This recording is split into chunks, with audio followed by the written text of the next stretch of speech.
All right. So we're gonna go over several things. That's including the training of Smart Agent Portal, so we'll understand how it works. Number two would be our forms, how to fill out certain forms on our portal. Now, most of you have our access to the portal, correct?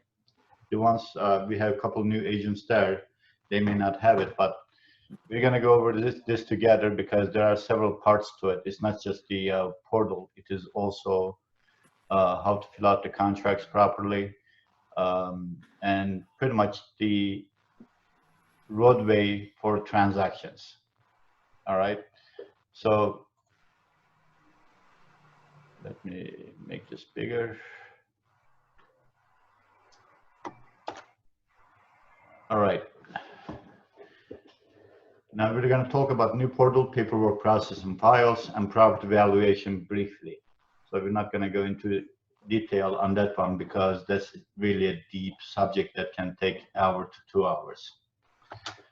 So now on our portal, once you sign in, now we're going to create a listing file. So before we create this listing file, make sure that the listing is in the MLS first.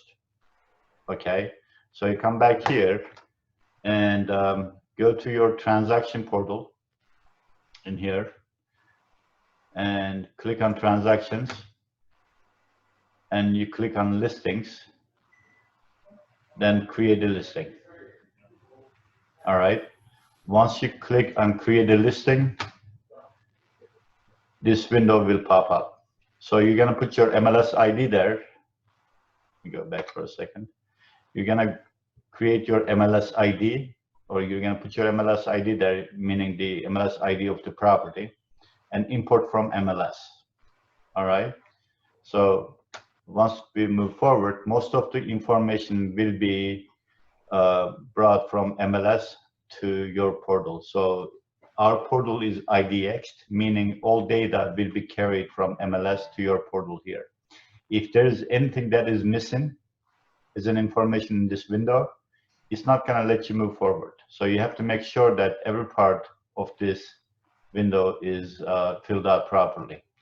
It's going to bring most of them, 95% of the information will come from the MLS, but some of them may not be there, so you just have to fill that manually. Then you click next. Now, since you've signed up under your name as the listing agent, your name is going to populate here. All right. So what you have to do is you have to click on your name and drag it into the window. Can you see my mouse, everybody? Can everybody see my mouse? No, I can't. You can't see I it? can't see it. All right, We can see it. let me just do it here then. Now you can see my mouse? Yes. Yeah. So Much better. what you did is pretty much, you just carried your name into the window, right window, assigned agents. So I'll have to go.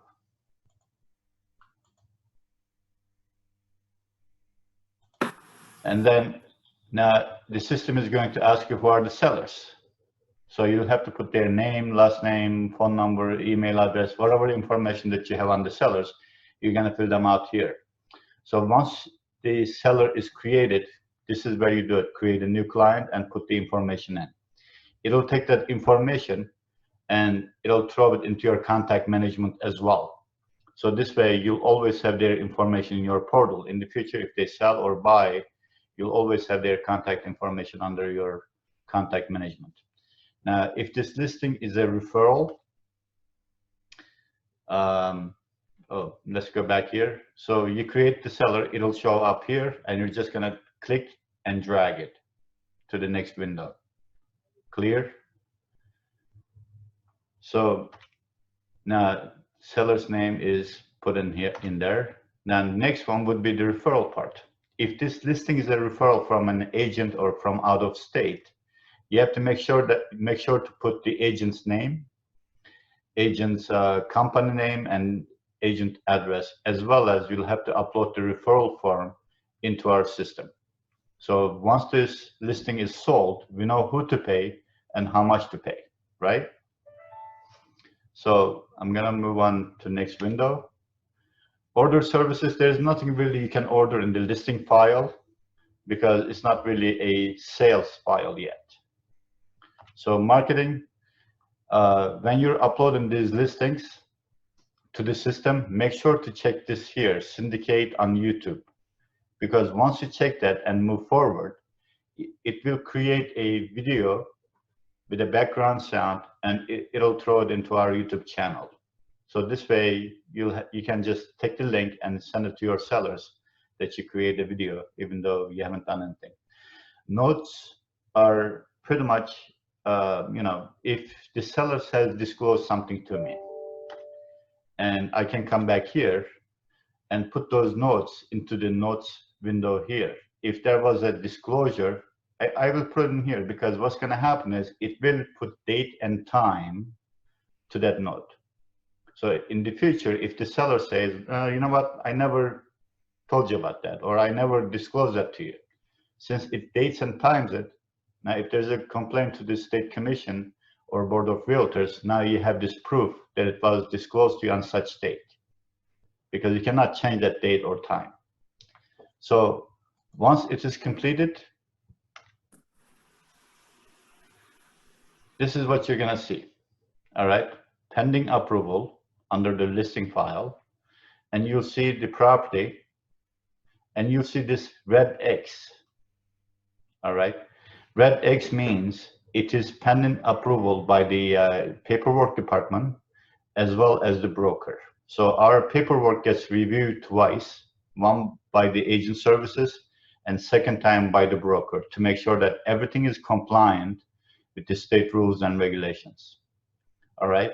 So now we create the file, but what we haven't done yet is upload our signed listing agreements package. Whatever is in that package, what you can do is you can click on this little cloud icon. Can you see that? I'll check later. So on this cloud icon, you click on it, and then you're going to upload your files. Or you can click on the file, go back, you can click on the file, and it will open the file like that. So you have two ways of uploading. If you have a file on your desktop, you can just drag it from your desktop to this window, or you can still click this cloud icon and upload it from your computer. So I'm clicking on that icon, and my file is popping up, selecting the documents that I need for that particular file, Okay. which is CIS. Those are the most important files that you have to upload. Consumer information statement, lead-based paint, whether it applies or not. If it doesn't apply to this particular file, you can still upload it and put like NA or something like that on top, so we don't have to go back to the MLS and check really if the file, if the lead-based paint applies or not. And the listing agreement, all of these forms must be signed. We don't want any partially signed documents, all right? And most of these forms requires your signature as well. So once you select the forms that you want, then you go open. Now you'll see your forms on the top here, and you just have to drag the window down and finish it. So now that file goes to the broker and the agent services, and that's how they screen your packages, all right? Now, we're gonna go into how to create a sale file. It's very similar to the listing file, but there are a few points that we have to make. So once you're under transaction and you click on sales, sales means a property that went under contract, okay? Don't create any files that aren't under contract yet, because it may fall through during the attorney review. Now what you did is you just wasted some time to upload it and get your portal going. So wait for the contracts to be fully executed, the attorney review is over, and then you can create your files. So to create a sale file, you click on create a sale, and then this window will pop up. The reason that this window pops up is this. If you have a listing, active listing, now you have an offer on that active listing, and now you're creating that sale file for that active listing. So what you're going to do is, I want to attach the listing to this new sale. And once you do that, you have to highlight this and go next. But if it is just the buyer that you're representing, then you have to go to, I want to import my sale details from the MLS and put the MLS number and move to next. Now, once you move next, this is what you're going to see. Again, if this is MLS file, it'll populate most of the information there. But if there is something missing, again, you're not going to be able to move forward. Again, the next one is, now I have to go back here. You have to create the agents. If that agent is not in the system, you'll have to create the agent with the agent name, phone number, email address, and the company information.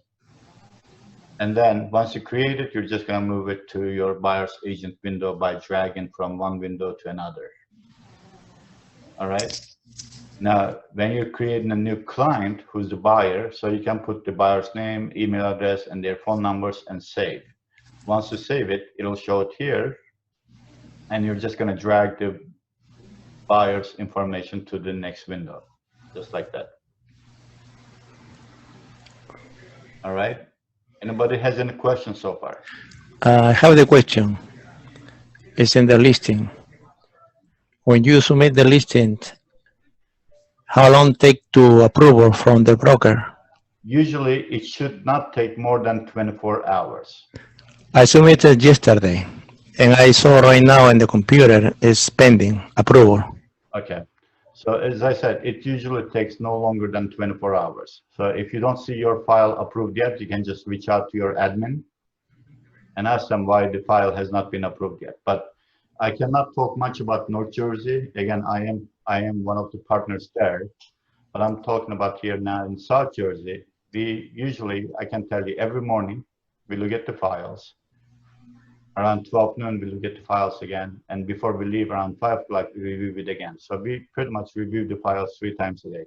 So I'll find out from Yana or Bill to see why the file has not been approved yet. Okay, thank you.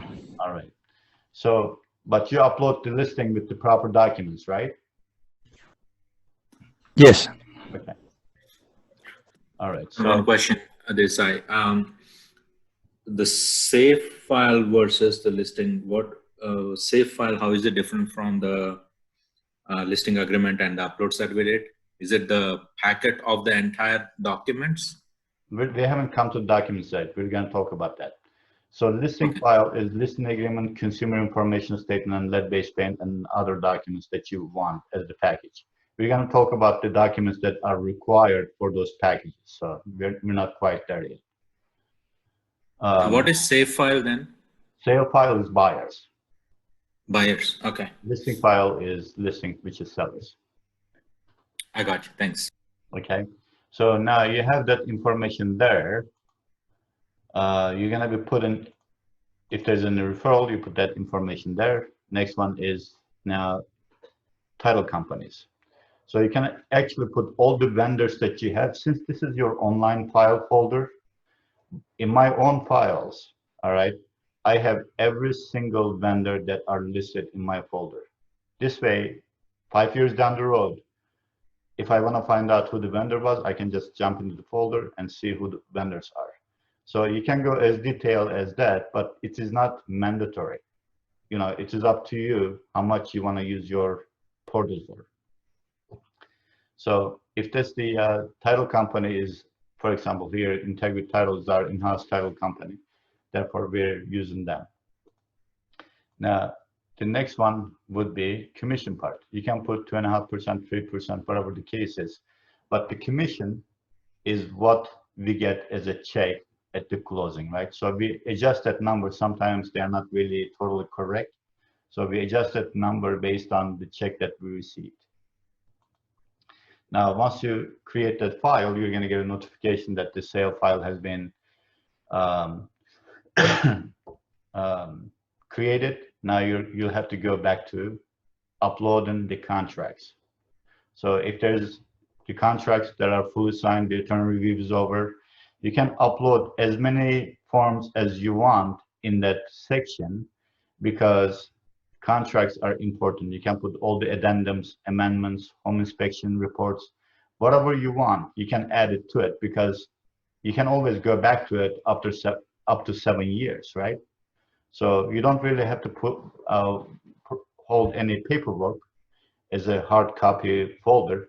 You can have everything in here. That's why this software is created the way it is created. So you can access that anytime.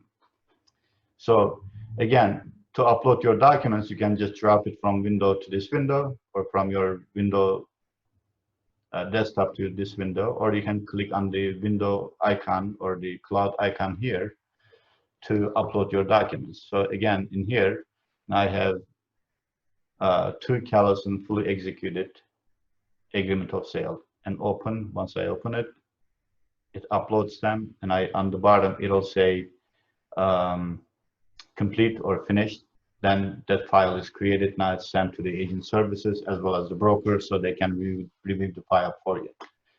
So it's not really difficult. I can tell you as an agent, it takes me probably no more than 5 minutes to upload everything and create the files on the portal. Probably listing is shorter because on the buyer's end, there's a lot more stuff involved, right?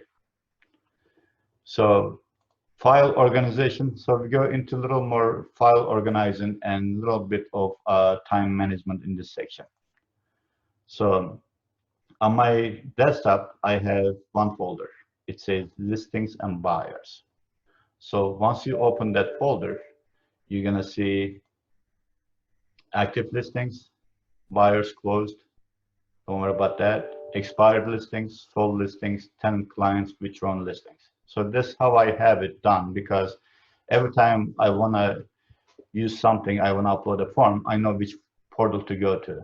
A lot of agents, they just throw everything on their desktop and they cannot find the things that they are looking for. So let's say under active listings, excuse me.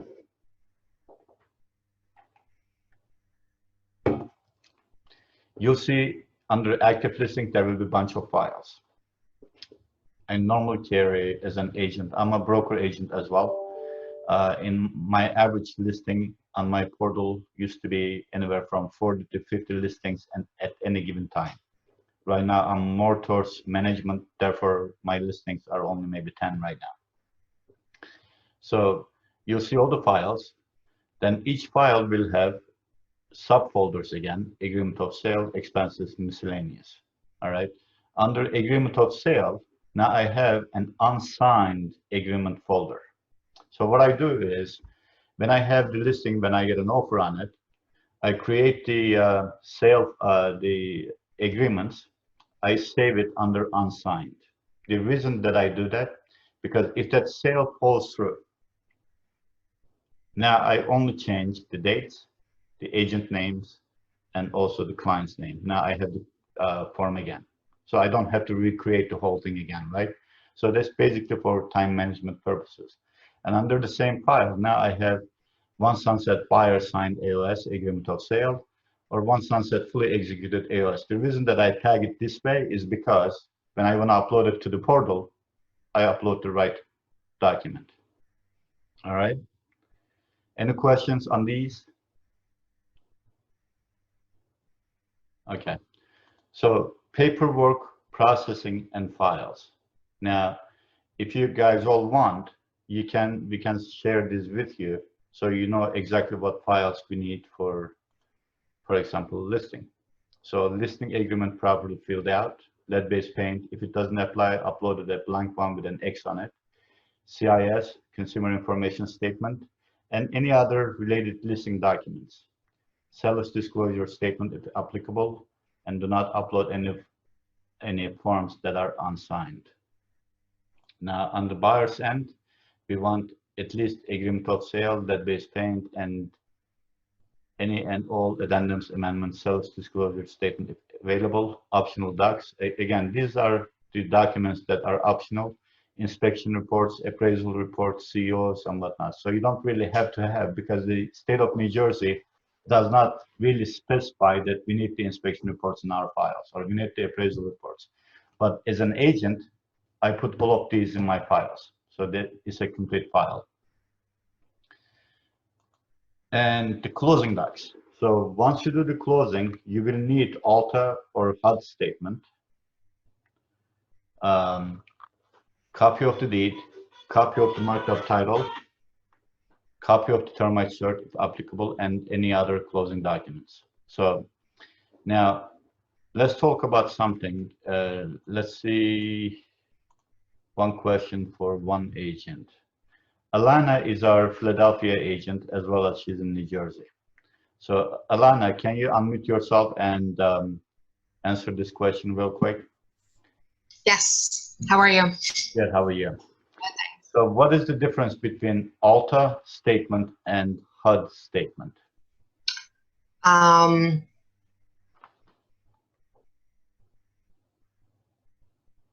Honestly, I don't know. Okay. So does anybody know they can unmute themselves and answer? Okay. So the ALTA statement is only available during the closing when the buyer is getting mortgage. Okay. HUD statement is only for cash transactions. All right. So when you are buying a property as cash, they don't use ALTA statement, they use HUD statement. This changed after the crash in 2008, and later on they changed all this HUD documents and ALTA documents altogether. So now the portal part is pretty much completed, but again, in the future, if you guys want to join our property valuation, CMAs, BPOs, etc., this training is, again, very deep. It takes anywhere from hour to 2 hours, but you learn how to evaluate properties properly, just like an appraiser. So, and I tell the agents most of the time, you know, don't do a CMA report when you're buying or selling property. Do this report, because what it does is you can do adjustments, even like number of bedrooms or number of bathrooms. If there's only 3 bedrooms one side and the other home has 4 bedrooms. So you have to know the difference between how much to adjust the price. This is how deep that this property valuation training goes on. So as you know, each appraiser has different opinions. Appraiser is an opinion of that particular person. And it can be affected even by the psychological situation of that particular appraiser when they are preparing that appraisal report. So if you send 3 different appraisers to a single property, I guarantee you they are going to have 3 different valuation for that particular property. So this is a pretty good saying, you know, my opinion has possibility of being wrong, maybe correct. Your opinion has possibility of being correct, but maybe wrong. So this is pretty much how the appraisals work. So I'm going to share another window. Share screen. And roadmap, which one is this one? Buyer site, okay. Now you can still see the window, right? All right. So a lot of agents, even new and newer agents, sometimes they get confused with the timelines. So when you have a buyer, the offer is being prepared and sent to the seller's agent with a pre-approval or pre-qualification from either one of our in-house lenders. So that pre-approval or pre-qualification needs to be attached to that particular offer. So the next part will be contracts are prepared and seller's agent or yourself. So basically it differs from North Jersey to South Jersey to Central Jersey or even Philadelphia. So I usually prepare the contract form, contract offers. So this way, if it is acceptable to the sellers, they can just sign, so they don't have to prepare a new contract. So once those contracts are signed, attorney review begins. All right. So do me a favor. Let me see. Most of you guys are freshly from out of real estate schools. Unmute yourself. And here's the question. Let's say I got the contracts fully signed at 4 p.m.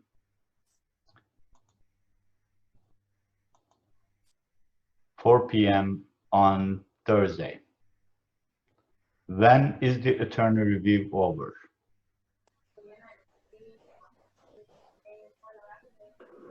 Tuesday.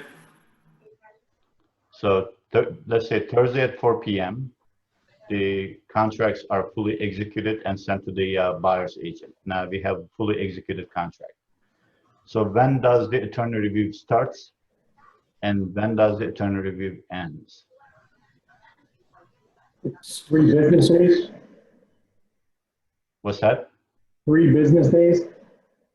When does the attorney review starts? If the contracts are fully executed and sent to the buyer's agent by 4 p.m. on Thursday, when does it start? When does it end? Starts on Friday, ends on Tuesday. On Tuesday, what time? Tuesday, end of the day. Like 4 p.m., 5 p.m.? 5 p.m. Okay. So the 3 business days means 3 full days. So even though the contracts are fully executed at 4 p.m. on Thursday, now you have Friday full day, Saturday and Sunday doesn't count, Monday, Tuesday, midnight. Okay, so don't get too happy that you didn't receive any attorney cancellation letter by Tuesday, 7 p.m. If you send it at 11:59 p.m., you're still under contract. All right. So attorney review ends on the 3rd day at midnight, not counting weekends, holidays. Now the property is under contract. So again, steps, we're going to go real quick on this one because we're going to provide copies of these to you. So this way you understand what the steps when you're selling the property, or what are the steps when you're listing the property. So sale file to create an RSA. RSA means Real Smart Agent Portal. And all sales contracts and addendums uploaded to RSA, the broker will review, approve, and disapprove. The deposit must be delivered to the seller's agent. Now, it is really important if you get the deposit from the buyer, or you got the deposit from the buyer's agent delivered to your office to deliver it to either attorney or your escrow account. It needs to be given to the broker or the attorney within 5 days. All right. If you don't do that, you can get fined up to $5,000 from the state of New Jersey, and your broker can be fined as well. All right. So the next part is ask buyer meet the lender to start mortgage application. Now, North Jersey is pretty much attorney state, meaning after the contracts are signed, from that point on, the attorneys get involved and they take care of most of these things. But you still have to be in sync with the transaction, so you don't lose the end, basically. So ask the buyer meet the lender, start mortgage application, order title from our in-house lender or in-house title company by sending. Now this is for South Jersey, of course. So you can order it whoever you're using as well. So it's not really mandatory to use our in-house title company. You can use pretty much anybody. But in North Jersey, you know the attorney, since the attorney prepares the contract sometimes, and they order the title as well. So once the attorney review is over, now our state contract mentions 14 days, right? So once the attorney review is over, you have to schedule your home inspections. All inspection must be completed within the time frame specified on the contract. Once inspections are completed, the inspection report and repair list must be sent to the seller's agent during that time.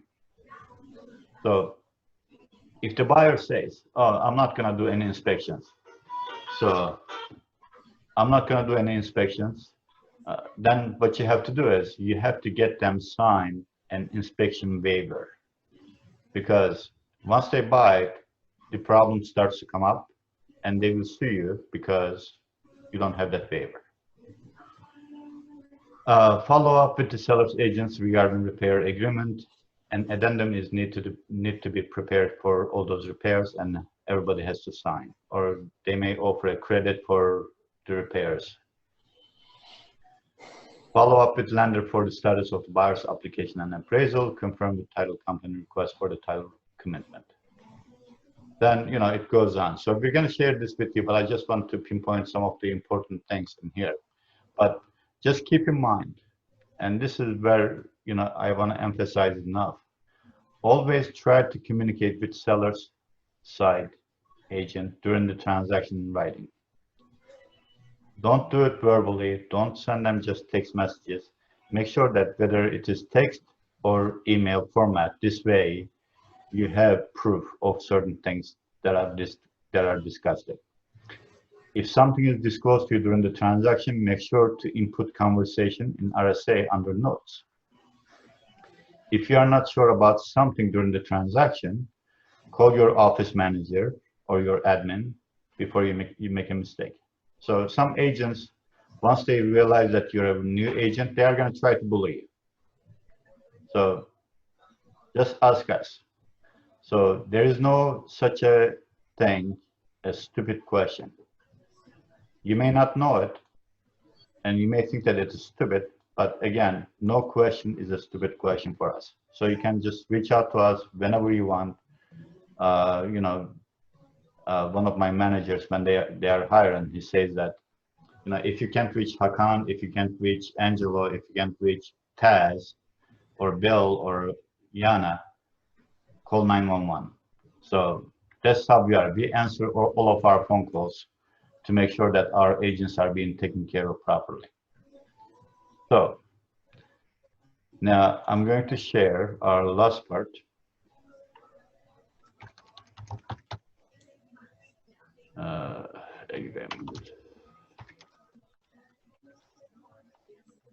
Type today.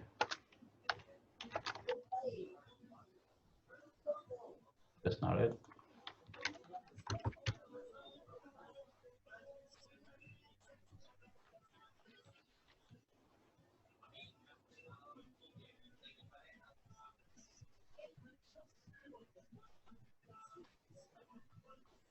Share that with you.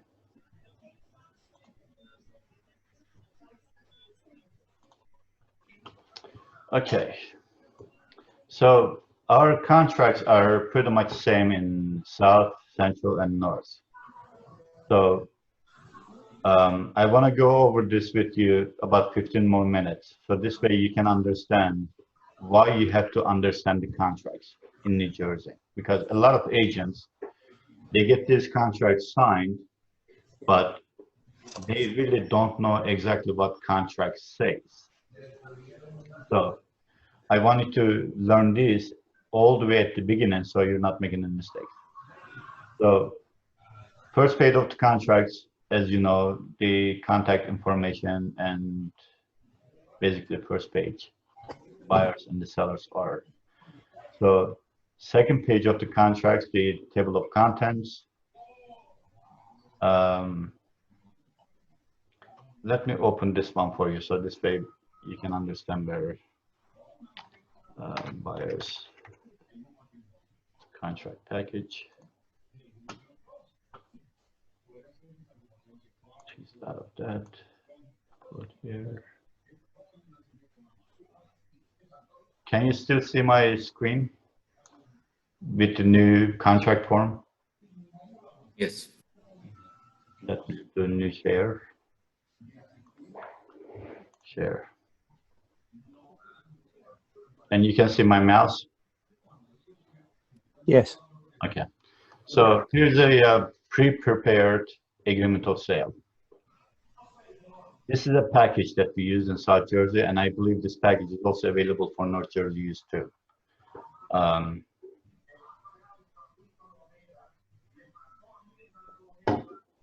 So what we did is we made a package of a contract.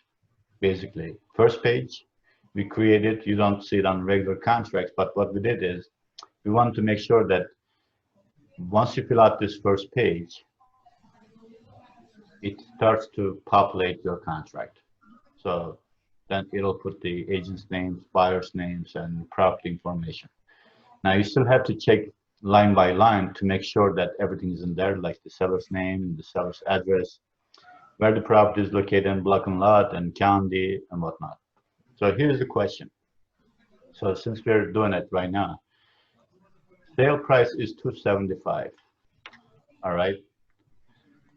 I'm going to change these numbers a little bit, so this way I'll confuse you a little bit. Let's delete this. So the sale price is $275. What would you request from the buyer's agent deposit to be at minimum? 1,000. 1,000 is low.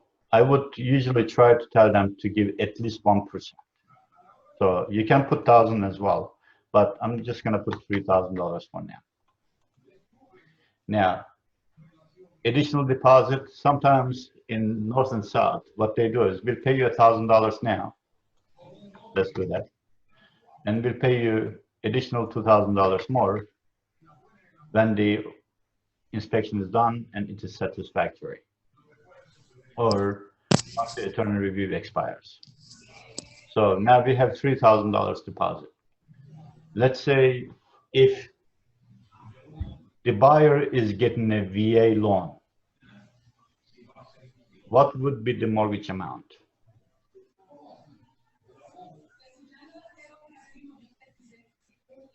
Anybody? What's VA loan? How much down payment do they require? 0. See, I didn't say today. 0%, right? So what would be the mortgage amount here? Zucchini, more like torture.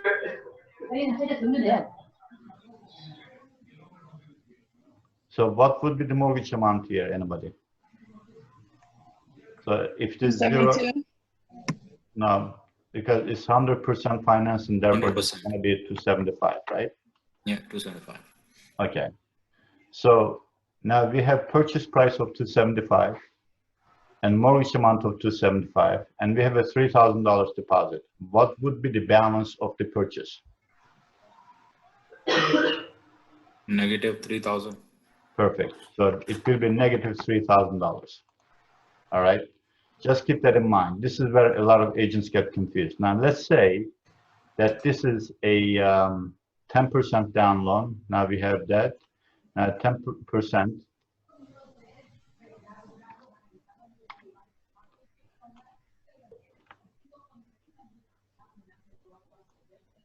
So 275 times 90, right? So 247, 750, 247, 500. 247,500 would be the mortgage amount, and now the balance would be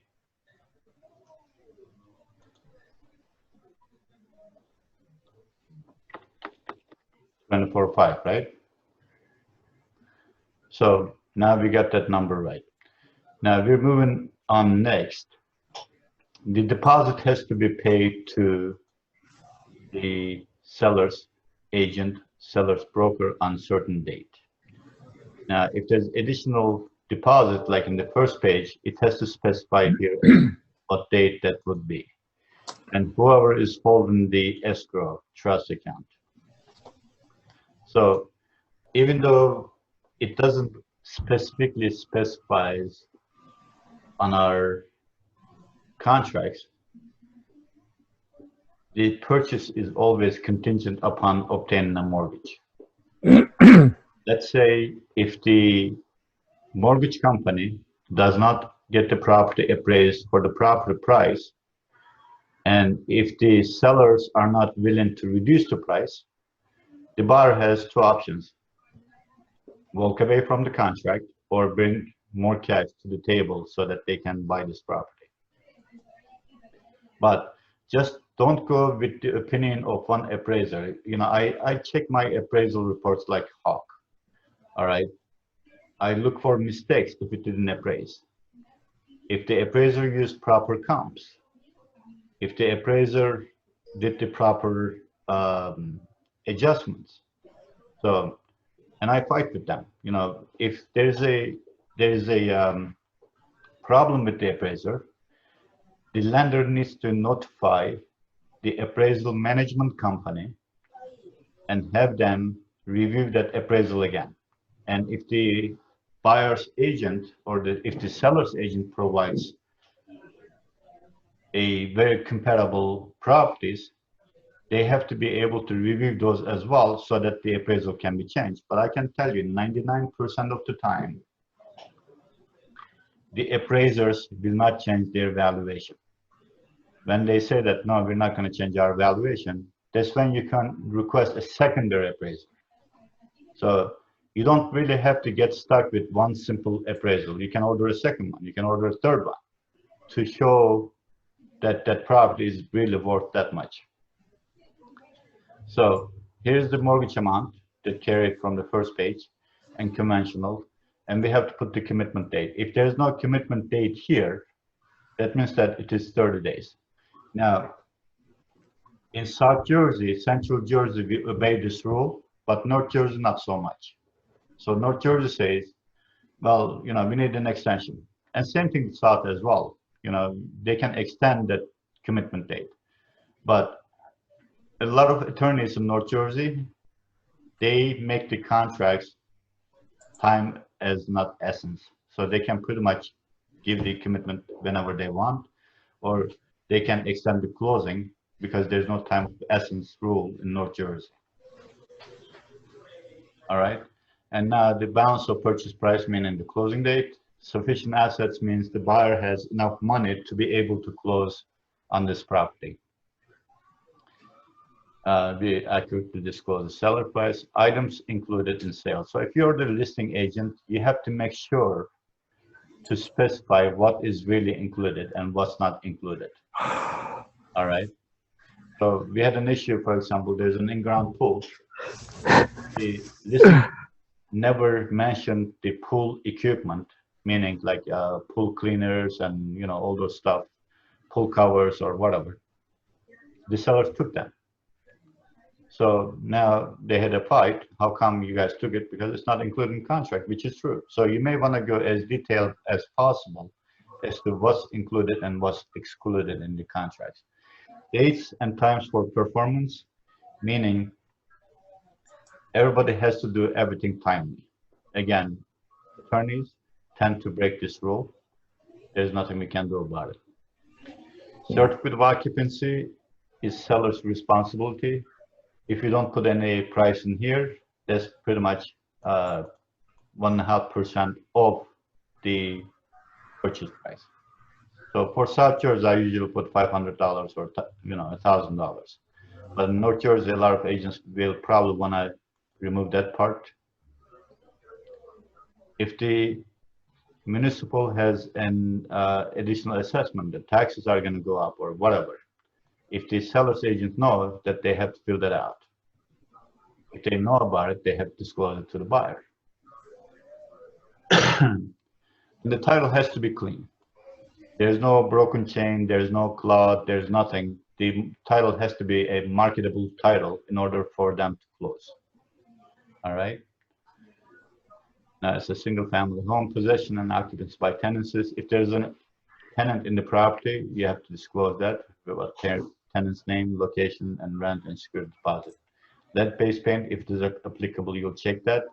Now, the lead-based paint period is pretty much the same. So you have 10 days to get this property inspected by lead-based paint.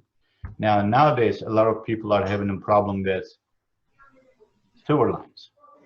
So I would ask the agents really suggest these inspections: home inspection, termite inspection, radon inspection, as well as sewer line inspections. So if they don't want to do it, then you have them sign the waiver. Here's a question. Even though we know when lead-based paint was adopted for properties prior to 1978, right? How about lead? Lead-based paint. Where are they found usually? Anybody has any idea?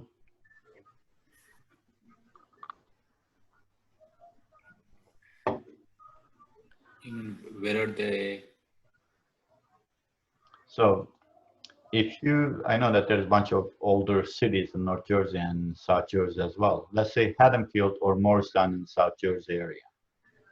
Homes that are built prior to 1978, the lead-based paints were used only on trim work.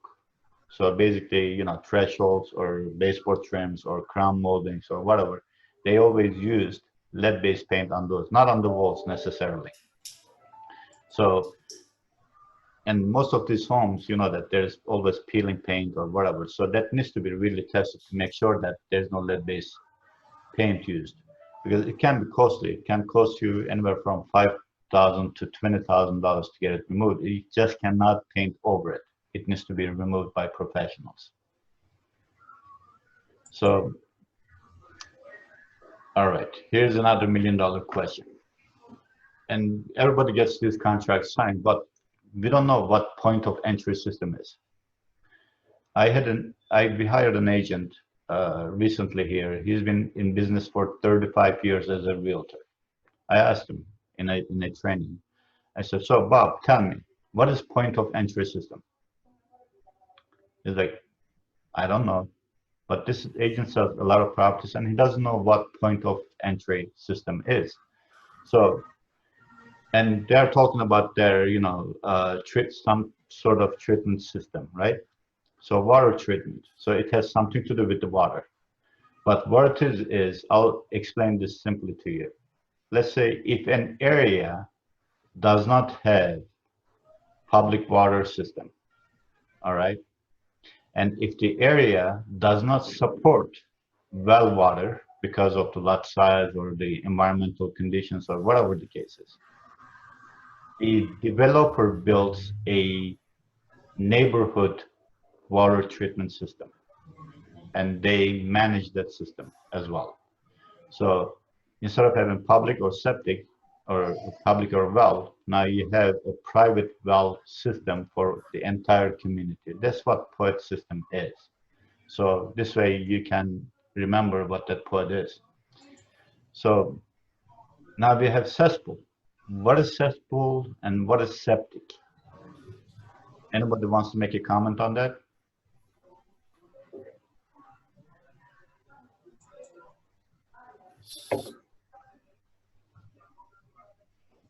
I guess not. Okay, so septic system, when the water level is not too high in that community, they can do underground septic system. But when the water table is high, they cannot do septic system. They have to do a system called cesspool. Basically, it pumps up the water from your sewer to that particular area. All right, and there's inspections for that. And most of the mortgage companies do not lend money if the property has cesspool. Inspection contingency, so radon treatment, radon inspections, and termite inspections, again, same period as 14 days. So basically, you have to do it within 14 days. Then the sellers have right to get back to you within 7. Then you have to get back to them whatever time period is the contract is allowing you. So I'm going one thing in. Okay, where is that? All right. So I guess we have some experienced agents too in our training today, and I want to ask this question to them. Who would that be? Jay? Jay, can you hear us? Yes, I do. Okay. So now you are an experienced agent, correct? It's been just one year only. Okay, but you have seen this contract many times, correct? A few times, yes. Okay, so here's the question for you. So most of our agents here are brand new agents, so they want to hear this from you since you've been doing it at least 1 year. So let's say you did the home inspections and there were some issues with the home inspection and you sent the home inspection report as well as the request letter to the seller's agent. And what is the date that they have to do all the repairs by? Okay, so I haven't gone through this experience so far. I've been lucky. Okay, Okay, so what happens is, okay, if there's any issue with the inspection, usually I've been contacting their attorney. So attorney take care of all the things, you know. So he basically he or she will just contact the seller's agent, and then they'll go back and forth, and whatever they agreed upon, then they will do the. I think I don't know about the timeline of the repair, but okay, so you're right. I'm going to give you an example of what happened to me personally, so this way you can understand the whole thing, what I'm trying to tell you. okay. So now we had the same situation. They asked for repairs and we agreed to do those repairs. And 2 days prior to closing, the buyers decided to go home and check the seller's repairs that were done. And the same day, the agent calls me up and says, Hakan, the repairs are not done. The buyers are walking away from the contract. So I said, okay, but just do me a favor, talk to your buyer. If they walk away from the contract, they are going to be in breach of contract. They said, no, she's not. She said, no, they are not going to. I said, okay. And what I did was I turned around, I called her broker, and I said, Mr. Broker, your agent is saying this, and they are going to be in breach of contract if the buyers cannot get their deposit. Now, your agent and your agency is going to be responsible as well because the sellers are going to sue and the buyers are going to sue. Mm-hmm. So I did my job as a real estate broker. Apparently, that real estate broker did not do his job and notify the agent. So we went to the closing table. All the repairs were done, and we wait for the buyers to come up. They didn't come up. And the buyers got sued by the seller's attorney because of this right here. So this way, the reason that I'm going all this, because you will have such situations in the future as well. And you're not going to hear this from a lot of training programs because they are not going to explain to you properly. As I said, I read my contracts line by line. I memorize them. In order for me to be able to teach this to the agents, I have to know what I'm talking about. So here you go. If seller agrees to cure or correct such defects, all such repairs work shall be completed by sellers prior to the closing of title. What is closing of title? That's the key word there. So closing of title means closing time, date and time, actually the minute that you're closing. So the sellers have right to do all the repairs until the closing hour. So the buyers cannot walk away from a contract because the repairs are not completed 2 days or a day prior to closing. So just keep that in mind. Flood areas, most of the public records shows if the property is in a flood zone, and you can check that through your public records as well. So here's another example. So same thing with a home inspector. They did the inspection. They send us all these repairs. If I'm not mistaken, it was like 57 line items for a home inspection. So I forwarded that to the sellers, and seller said, are we going to do all this? I said, I guess you have to, because most of them are covered by the contract. But the way that they were worded on the request letter, I had a suspicion.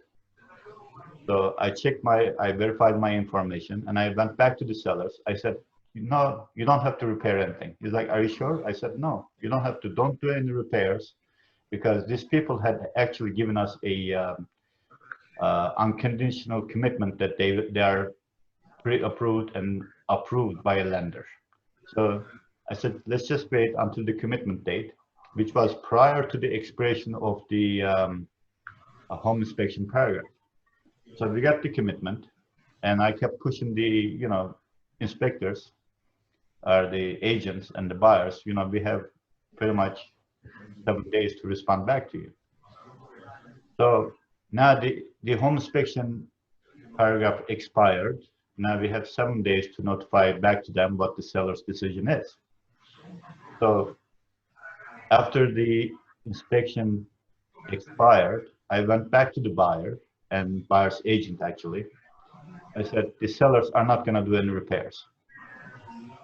So, and the buyer's agent said, then, they are going to get out of the contract. I said, no, they cannot get out of the contract. They have to buy this property. They said, how are you going to force the buyer to buy the property when you're not doing the inspection, right? Because of this here, right here. All right. Qualified inspector means someone who needs to be licensed by the state of New Jersey as a home inspector. Apparently, the inspector license had lapsed because of my suspicions. I checked it with the state's website, and I found out that he was not licensed. Our contract is clear. The inspectors have to be licensed. If they are not licensed, then the sellers do not have to do anything. So the sellers did not do any expense, and the buyer turned around and sued the agent as well as the inspector. So if I'm representing the sellers, who am I responsible for? For the sellers, right? That's where my fiduciary relationship is, not the buyer's agent, not the buyers. So make sure to use licensed and qualified inspectors in your transactions. And don't suggest one inspector to the buyers. Make sure that you have multiple inspectors in your suggestion box. And you can tell them, here you go, there are several inspectors that I can suggest. You can choose any of them, or you can choose your inspector. So you're not really buying them. So here's another question for the whole group here. Let's say I am the seller and I hired an agent, and I notified the agent that my next door neighbor is a sex offender. Now, since the agent was disclosed, can the seller's agent disclose that there is a sex offender next door to the buyer's agent? Any opinion from anybody? You need not disclose. What is it? You don't need to disclose. You don't need to disclose. Well, I think you need to discuss. all right, we have all different kinds of answers here. So if you know that next door neighbor is a sex offender, you cannot disclose it. Agent, if the seller notified that to you, you cannot disclose, because what It's American's law. you can tell them, go to such website, which is right here, and do your due diligence. So you cannot really tell them that there's a sex offender next door. All right? Okay. Yes. Okay. So if there's an offsite conditions, what's offsite conditions? Off-site condition can be a dump site. Now we have several in South Jersey, where they dump all the trash and they covered with dirt, and you can see in some areas that the pipes are coming out of the ground. That's pretty much what off-site conditions, right? Airport safety zone, it talks about the airports in New Jersey. Bulk sales. Here's another one. Normally, a regular sale is not subject to this bulk sale paperwork. If the seller is doing a business of flipping homes, the attorney really needs to order that bulk sale cert because the seller may owe taxes. Now that taxes, even after the sale, it still stays with the property. So you have to make sure if you're in such situation, the attorney needs to order that form. And I'm going to give you another example on this one. When I was buying my Cherry Hill office building, the title company never ordered this, so I had to really go out and get the bulk sales paperwork and send it to the states with the signed contracts. And around that time, states, some reason, they did not pick up the, even though we sent it through FedEx, they did not get it some reason, even though there's a signature that was signed by one of their people. So the seller said, you have to close on a certain date. I said, no, I don't want to close without having this document from the state. They said, well, you can default. I said, look, I mean, this is not really my fault. Here's the receipt that I sent it to the state. Here's the signature that they received. Normally, by law, they have to send it back to you within 10 days. Now, here we are on the 15th day, still don't have it. So seller said, no, if you don't close tomorrow, then we're going to, you're going to be losing your $25,000 deposit. I said, okay. So next morning I go to the state of New Jersey to this bulk sale department and I gave them help. I said, here's the signature, here's the documents that we sent it to you. Now you're telling me that you don't have it. I need it now. In 15 minutes, they prepared me that form. So basically what bulk sales talks about is if the sellers owe income taxes, the state of New Jersey will show it on that letter. Now, the way that the sellers were pushing me to close on that day, because they owed $175,000 income taxes. So now, since I had the paperwork, we had to escrow that $175,000 from the sale. If I had closed without that, I would be responsible for that $175,000. So make sure that you have your ducks in a row to protect your clients. So they have to have a homeowner's insurance. They have to keep, the sellers have to keep the property in broom clean condition and, mechanically in good order until the closing. Risk of loss, they have to hold their homeowner's insurance until the day of closing. Initial and final walkthrough. So initial walkthrough is basically when you are doing your inspection. It's not necessarily first time when you saw the property, okay? So initial walkthrough, you do your home inspection and you do final walkthroughs when the seller said that the repairs are done. You can go ahead and do it. And I have a habit of doing it in the same day of the closing so that there's no last minute surprise on my end. Adjustment at closing. So everybody has their own closing costs and it's adjusted at the time of closing. I'm just going over what's important. So failure of buyer or seller to close. Basically, the attorneys, most of the attorneys remove this section from the contract. They don't want to have any legal issue in the future. So if the buyers fails to close and, they are saying that we should remove this, but still it doesn't take the right away from the seller or the buyer to sue either party. They just remove it from the contract. So who are the agents and the buyers, agents, and their license numbers. So as you can see, every part of the contract is filled properly. I mean, there is no missing information unless it doesn't apply just like here. If you're a real estate agent, flipping your own homes, I would highly suggest that you disclose yourself here, and also the listing agent should be someone other than yourself. You can have a co-listing agent and make yourself as a co-listing agent, because if something happens with your E&O, it may turn out to be a lot more expensive than if you were to use another agent as a listing agent. So again, in here, brokers to receive the closing disclosure and other documents, even though it's right on our contract, but some attorneys act like, you know, we don't have to have it. If the buyer allows you to have it, you can have it. It's not attorney's word against the buyers. Attorney review clause we talked about, no assignment. So previously our contracts read on section 37 there, no assignment, and also no recording.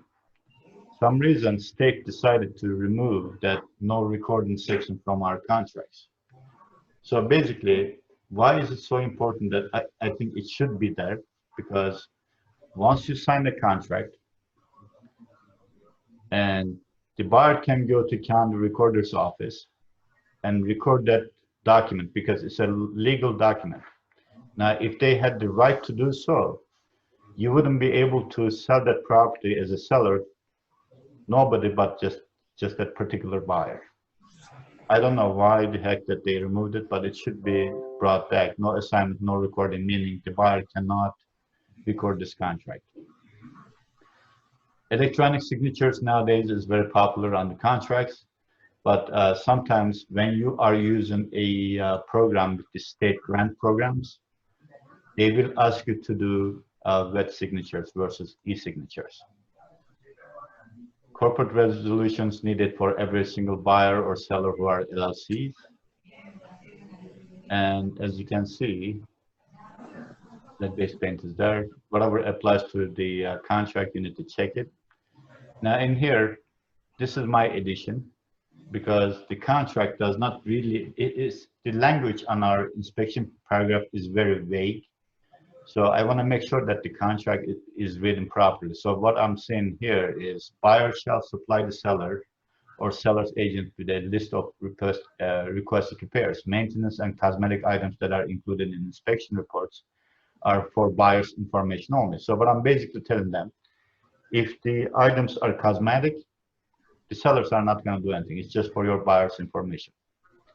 The fact that a structural element, systems or subsystems is near, at, or beyond end of normal useful life, such as structural elements. So what is basically telling you that is, let's say you have a house that has a hot water heater that is 15 years old.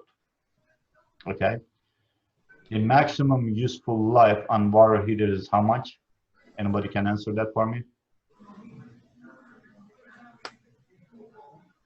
What they say is 5 to 7 years. Okay. So if the water heater is 15 years old, the buyers cannot ask the sellers, I want you to replace the heater or water heater because it's 15 years old. Now, if the inspector says that there's no problem, it's working, it's heating properly, there's no leaks, there's no rust, therefore the sellers do not have to replace those items. All right. And lead-based paint we talked about, make sure to get it signed and initialed properly. And of course, here's the form that I always attach. If the buyer doesn't want to do a home inspection, this is where I have them, I choose or I choose not to have a home inspection. So this way they sign it, boom, you're done. All right. And wire fraud notice. Does anybody have any questions on these currently?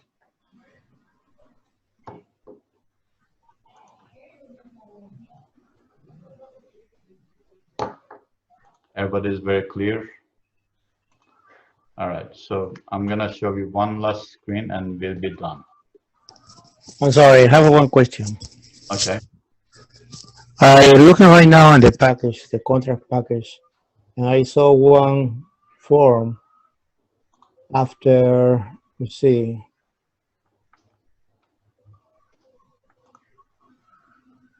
administrative fee disclosure form. What's that? Now, After, are you under downloads yeah. and are you under buyer's package? Can you see my window here? I'm moving No, my. you was in the contract package. It's in the contract package. Hold on one second. Let me share screen with you real quick. Uh-huh. Here we go. Share. So this is our portal, right? Agent portal, and you have the. After the four, addendum buyer property sale contingency. Okay. So let me open that real Next quick. form. So here's our buyer's contract package. This one is Yes. because there's a lot more forms in here.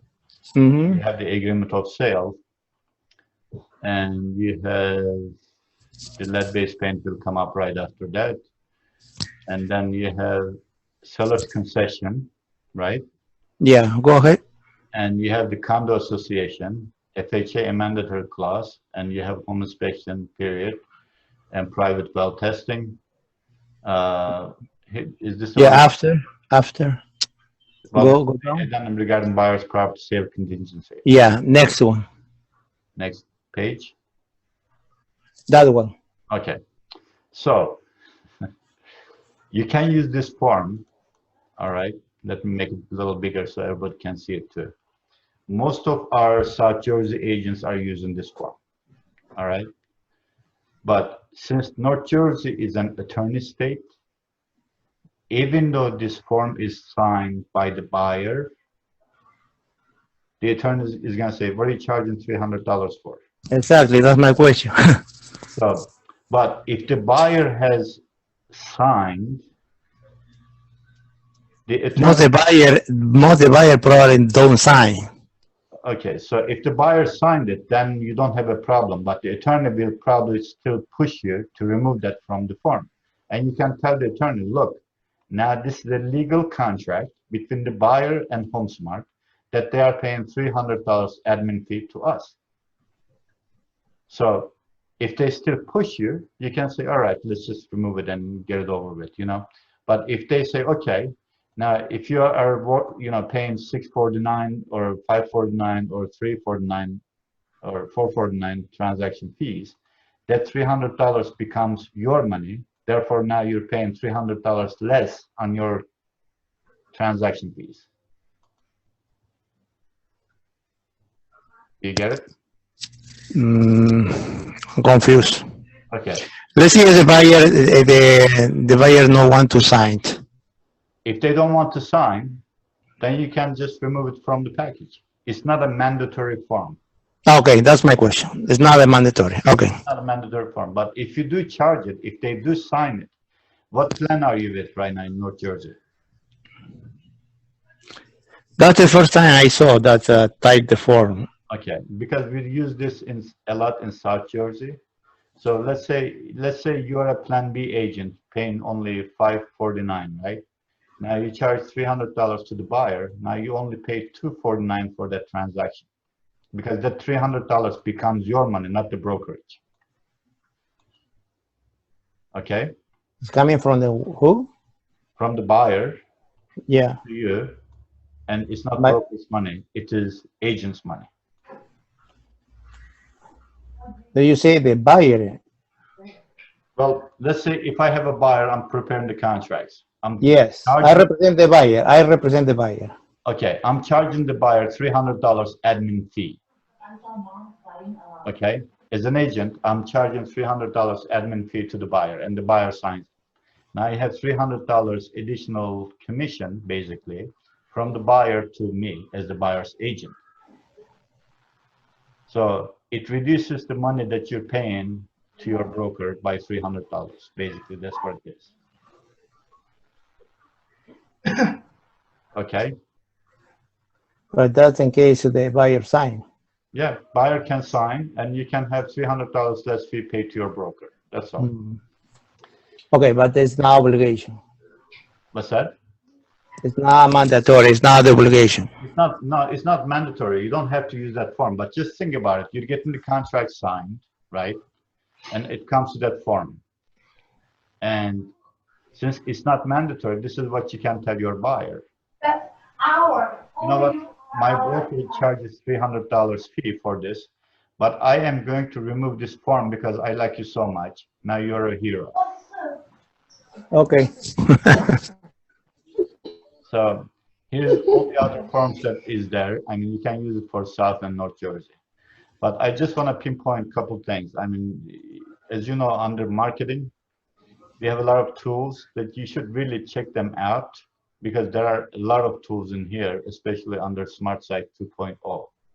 So it's not just the transaction portal, it's also marketing. It's also other stuff. Like if you want to do soon in the marketplace, for example, right here, there's a lot of companies that you can join to and become a member to, and you can work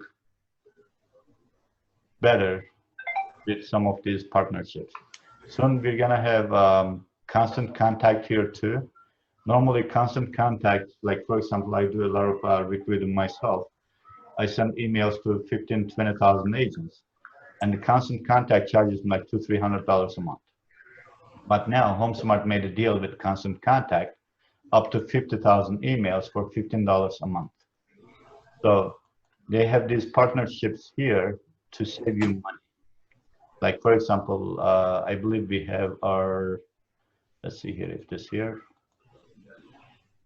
KB Core. For example, that KB Core software, if you are an agent, this is an CRM, which is an artificial intelligence software CRM. All right. Normally, it costs $500 to $600 per agent per month if you want to use the software. But what we did is we actually made a deal with KB Core. I believe it's only, if you pay it upfront, it's like $600 a year instead of $600 a month. So you may want to go through all of this portal stuff in here to make sure, you know, to learn exactly what we have here, especially, you know, if you want to get educated. We don't put our class schedules here, but we notify them through our closed group. So again, live training, just like here, Zoom and videos. We actually have a lot more training materials here as videos and webinars and seminars and podcasts and, you know, so on and so forth. So you may want to check your portal detailedly because there are a lot of tools. That's what pretty much where Homesmart comes in with tools and technology. So, and here's another thing. Somebody had mentioned that they have not looked at our files, for example. Now, as you can see, we had, I said, you know, by 5 p.m. we look at other files, right? And you can see that there's a new file uploaded at 6:29 p.m. So this form, this file, we'll probably look at tomorrow. But since I'm already here, you know, I can just open the file and view the document instead of agent services to review it. Now, here's the mutual release agreement. Apparently, these sellers are released from this contract. So I'll throw this one into other. And since the sale is dead, what I'm going to do is I'm going to come here, cancel transaction. Boom, the transaction is not canceled. So approving files do not take a long time. So like even as a broker, as I said, agent services review the file first. Now paperwork department has no paperwork, as you can see. Now I'm going to go to broker. Now the broker has 1, 2, 3, 4, 5, 6, 7 files to review. And if you look at the most recent time, 5:06 p.m., as I said, since it is after 5 o'clock, it'll be reviewed next morning. But since I'm already in the office, I'll probably finish these up and review them, and we're pretty much done for the day. So again, you know, I'll talk to the North Jersey people, see what's going on, how come the files are not being approved timely. So does anybody have any other questions regards to this meeting right now? As I said, no question is a stupid question you can ask. For me, no question. Very good. You explained very good. Okay.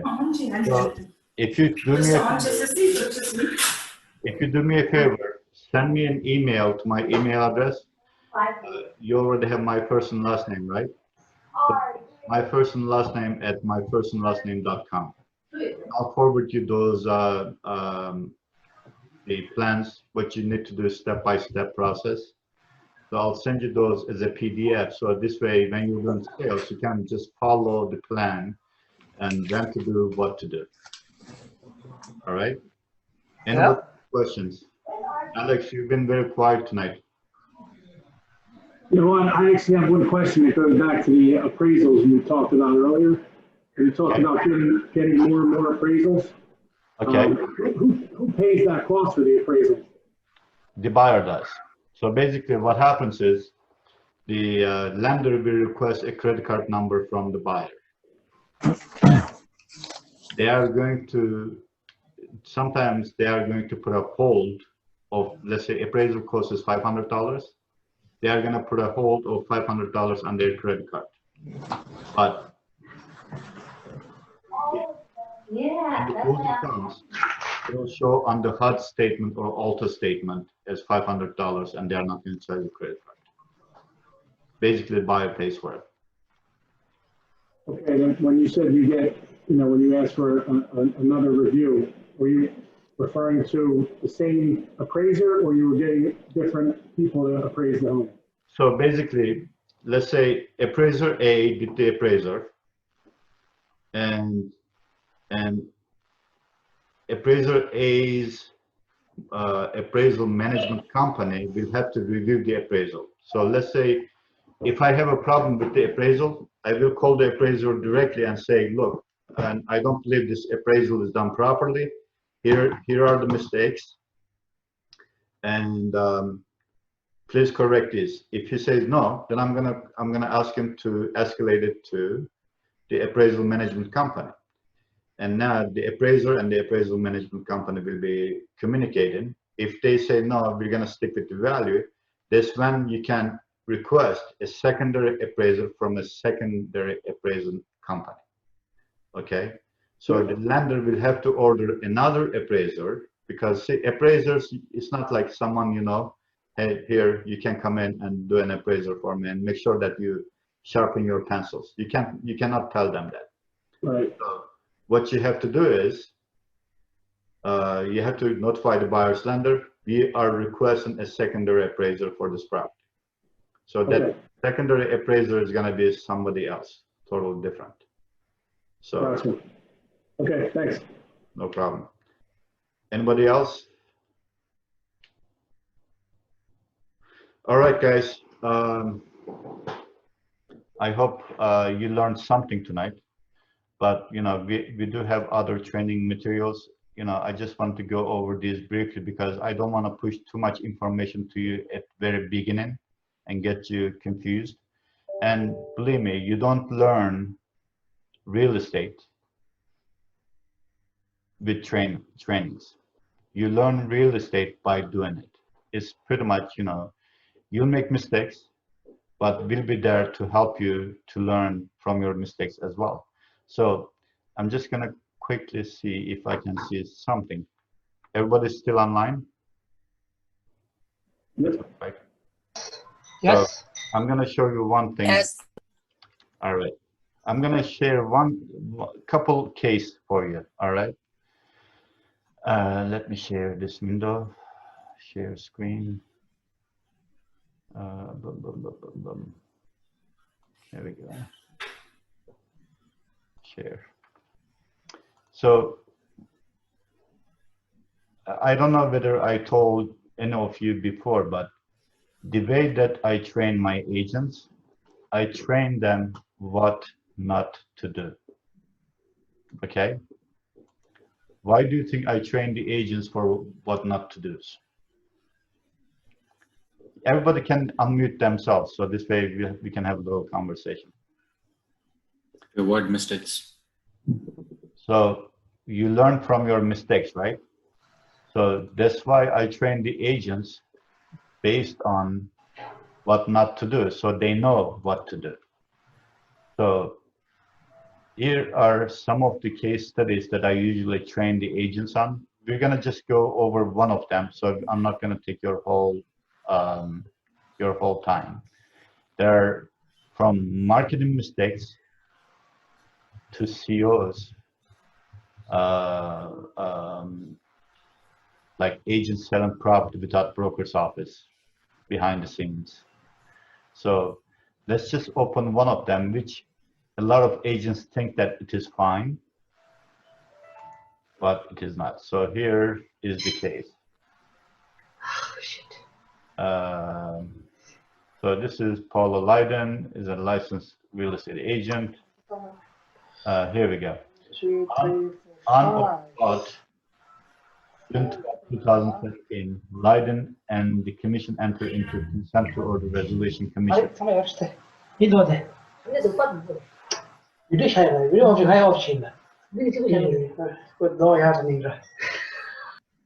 So here's the case. Leiden admitted to violating NJAC 11564 by providing the lockbox code to one of her listings to a potential lessor. So what happened here, the agent was so lazy to show the property to her client and gave the lockbox code to the client, and now that agent, because of that mistake, paid $2,500 fine to real estate commission. So make sure that you never give lockbox codes to any of your clients. If you get caught, that's $2,500 minimum. All right. So this is an actual case from 2014. Actually, no, 2017. So here's another example. Free moving truck if you use my services, right? A lot of agents, you can see this in some areas, agents have their box truck and they let the buyers use their moving truck to move, basically. So here's, on the van, it says, buy or sell your home with me, use this truck for free. All right. So that cost them $2,000 fine because that ad did not have broker's office phone number on it. All right. So this is what I'm talking about. These are, even though you may think it is stupid, but these are the rules and regulations of our commission.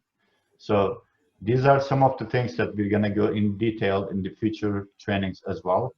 So this way, you know what to do, especially they don't think that it is important, or they may just ignore this. But these are the fines. I mean, some of these studies, case studies, you'll see up to $50,000 fines, 10 years of license cancellation, lifetime license cancellations. So we'll learn about these as well. So for now, that's all I have for you tonight. If you don't have any other questions, you'll have a nice night. All right. Thank you so much. Thank you so much. Thanks, Akan. Thank you. Thank you.